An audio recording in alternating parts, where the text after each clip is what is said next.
Saudi আরব প্রবাসীদের জন্য দারুণ সুখবর।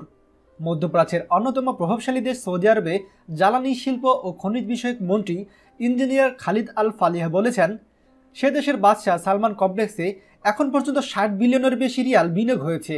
ফলে সে দেশের জাতীয় অর্থনীতিতে ১৭ বিলিয়ন রিয়াল ওই খাত থেকে আসবে বলে আশা প্রকাশ করেছেন তিনি। মন্ত্রী আরও বলেন, বাদশাহ সালমান কমপ্লেক্সে ৮০,০০০-এরও বেশি প্রবাসীদের কর্মসংস্থান হবে। লোহিত সাগরে তেলের পরিমাণ কম এবং সেখানে খরচও বেশি। সেখানে তেলের উৎপাদন খরচ যে পরিমাণ হচ্ছে সেটা কমিয়ে আনার চেষ্টা করছে আরামকো। তিনি আরও বলেন, দক্ষিণ আফ্রিকার সাথে চুক্তির মাধ্যমে কাজ করে তেল পরিশোধনের খরচ কমানোর চেষ্টা করছে প্রতিষ্ঠানটি। রাশিয়া, ভারত, পাকিস্তান থেকে শুরু করে ইন্দোনেশিয়াতেও বিনিয়োগ করছে ওই প্রতিষ্ঠানটি। সরাসরি গ্যাস বিক্রি করে থাকে আরামকো, ফলে গ্যাস সংগ্রহ থেকে শুরু করে বিক্রি নিজেরাই করার কারণে লাভের পরিমাণও ভালো থাকে তাদের। আপনারা সকলে জানেন, তেল শোধনাগারে যে সমস্ত কর্মী লাগে তার বেশিরভাগই হচ্ছে প্রবাসী। এখান থেকে উচ্চ পদে শুরু করে নিম্ন পদের প্রবাসীরা কাজ করে থাকে। বাদশাহ সালমান কমপ্লেক্সে যে ৮০,০০০ প্রবাসীদের চাকরি হবে তারা অবশ্যই সৌভাগ্যবানই বটে।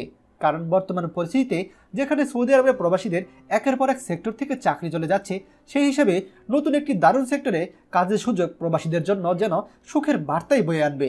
তবে দেখার বিষয়, এই ৮০,০০০ প্রবাসীদের ভেতর কতজন বাংলাদেশি প্রবাসী কাজ পায়।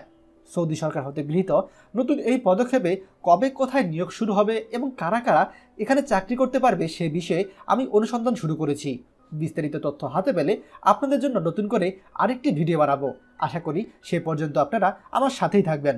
ভিডিওটি দয়া করে আমাদের সৌদি প্রবাসী সকল ভাইদের সঙ্গে শেয়ার করবেন। আর আপনি যদি আমাদের চ্যানেলে নতুন হন তাহলে আমাদের চ্যানেলটি অবশ্যই সাবস্ক্রাইব করবেন সৌদি আরবের সকল গুরুত্বপূর্ণ খবরাখবর সবার আগে পাওয়ার জন্য। ধন্যবাদ।